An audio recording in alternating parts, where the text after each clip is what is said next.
Today we learn about scientific management.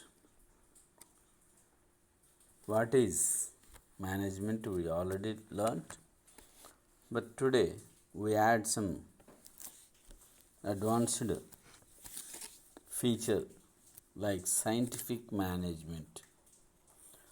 Now we have two schools of scientific managements.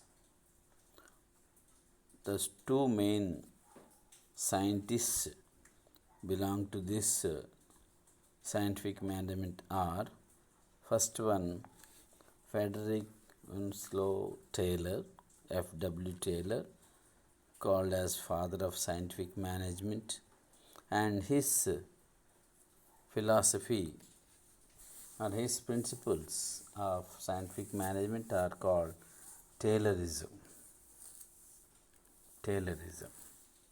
He worked more on mental revolution and scientific research.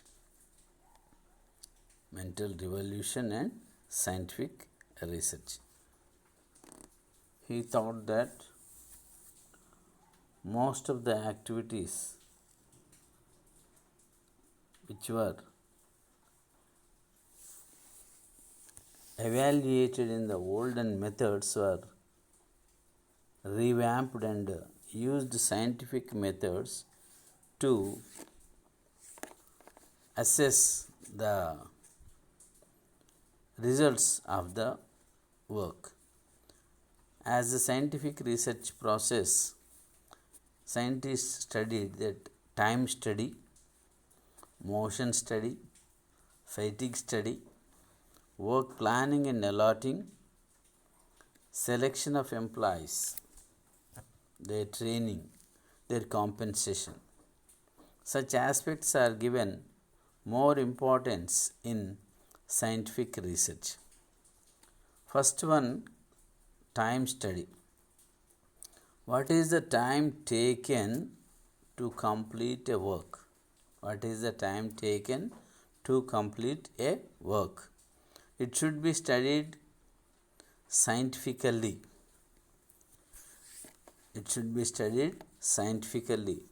A person may do a work more speedily within short time, and other person may do the same work slowly and may take much time.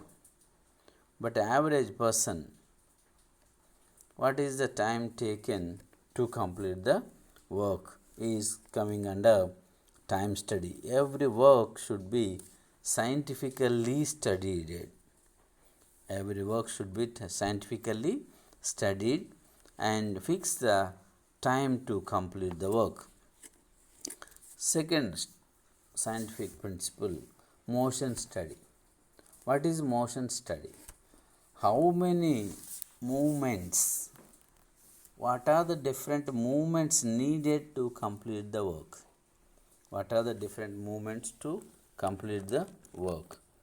To avoid unnecessary waste movements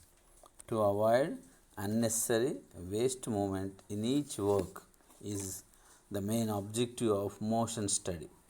To reduce the waste motions so that time will be saved, energy will be saved. Third scientific principle is fatigue study. How the employees or workers are getting tired. What should be the interval time? What should be the work time? How much time should be given to take rest? After how much time of continuous work the person will tired? So these are the points to be studied under fatigue study. Work planning and allotting. Work should be properly planned and allot to the workers well in advance. well in advance. They should know what the work has to be completed. Scientific method of selection of employees. Scientific method for selection of employees. Training should be given to each and every employee, and compensation salary must be decided by their qualification, experience, performance, and so on. Standardization of work. What is the standard of work? How do you measure the quality of the work? How do you measure the quality of the work? One should compare the performance of an employee with the standardization, with the standards, with the standard measures. So, standardization of work should be there. Functional foremanship also should be there. Every group of function, similar group of functions should be supervised by the same foreman. So, for each function, a separate foreman should be there. Under his foremanship, the function should run. Cost accounting. For every activity, cost accounting should be done. So, the aim of cost accounting is to reduce the cost. How best we can produce with the lowest costing. So, cost accounting should be aimed to reduce the cost. Next, psychological revolution. Revolutionary thinking. Drastic changes in thinking in all aspects. What should be the next generation thinking? Leave the older policies, formalities, think new, do newer things, do for the betterment of the worker, do for the betterment of the employer, for higher production. So, these are the main aspects which welcome the scientific management, scientific research, time study, motion study, fatigue study, work planning and allotting, scientific selection of employees, training and compensation, standardization of work, functional foremanship, cost accounting, and psychological revolution. These are the some of the important aspects to be kept in mind while going for scientific management. Now, what are the features of scientific management? Mainly, scientific management is a good way to solve managerial problems. It's a better way to solve managerial problems. The management is a dynamic subject and it needs ever changing policies, competitive policies. The scientific management applies scientific principles in recruitment, training, and compensation. Scientific principles in recruitment chapter, we can learn more and more methods of scientific recruitment. What are the tests to be done? For a policeman, example, running race is better because he has to run to catch the thief. So, scientific management principles, scientific recruitment, training, compensation should be involved. Reject the old rules of hit or miss. Reject the old rules. Old rules are not suitable for the present period. Present period, the needs are different and demands are also different, and so on. So, the scientific management should go for the newer things. Scientific management brings out the full capacity of the employee. the employees are also interested to do more and more work, So, their full capacity may be utilized by introducing scientific management. So, next, objectives of scientific management. What are the main objectives of scientific management? Once we use scientific management, we can achieve the following objectives. Before going to final stage of scientific management, we should understand the objectives of the scientific management. First one is maximum productivity. Maximum productivity. So, we should bring out the maximum productivity with all the available resources. We should bring out the maximum productivity, higher productivity should be the main yield from the scientific management. Whatever the method, whatever the resource you use, but the end result is maximum productivity. Second important objective is cost reduction. Since the competition is increasing, different alternative products are coming, different methods are being invented. So, to face the competition in the products, cost reduction is also one of the important aspects. So, the scientific aims at cost reduction. How best you can produce at lowest cost of production. So, cost reduction is also the main aim of the scientific management. Third one is removal of wastage. Removal of wastages. Wastages means all types of wastages. Unnecessary material usage, unnecessary time usage, unnecessary resources usage, all types of wastages should be removed. All types of wastages should be removed and at least reduced. Reduction of wastages is also one of the main objective of scientific management. Quality control is the most prioritized objective. Without quality, the repeated customers do not come.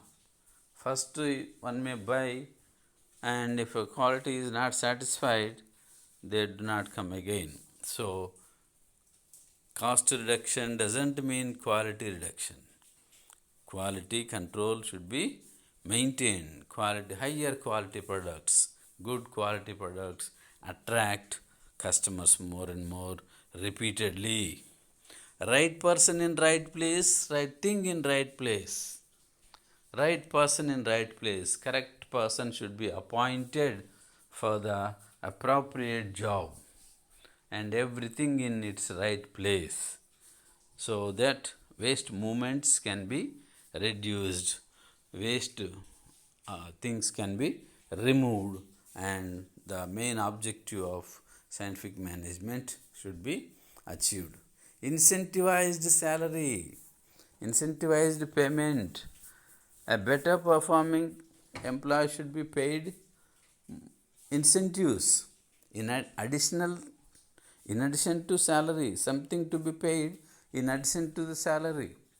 So, the incentive should be introduced to the highly producing people, highly productive employees, so that they can do better performance. They can do better performance. Once we go back and see what is the scientific management, F.W. Taylor and Henry Fayol both are the main persons who discussed about the scientific management. Scientific management involves time study, motion study, fatigue study, work planning and allotment, scientific selection of employees, training, compensation, standardization of work, functional formanship, cost accounting, psychological revolution. These are the main aspects involved in scientific management. Main features of scientific management are systematic way. Scientific management is a systematic way to solve the managerial problems. Scientific management is the only way to solve all the industrial, labor, production, economical, whatnot. All problems can be solved. At least most of the problems can be solved by the scientific management. Apply scientific principles in various aspects such as scientific recruitment, scientific training, scientific method of compensation, payment of salaries, benefits, and so on.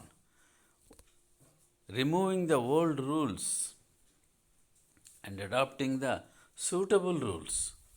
Removing the old one and adopting the suitable rules. Suitable different person to person, employee to employee, work to work. So, what is suitable to a particular job holder, it should be adopted. What is not necessary should be removed or rejected. Old rules should be rejected, unnecessary old rules should be rejected, and whatever the new one should be needed, whatever the new one needed should be adopted. It brings out the full capacity of the employee. Since the employees are being paid incentives are also, so the full capacity of employee can be utilized, by which cost of production is reduced. Cost of production is reduced.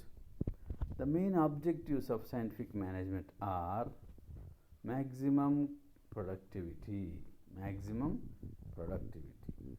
So, by applying scientific principles, scientific methods, scientific thinking, one can produce maximum at cost reduction, lower cost.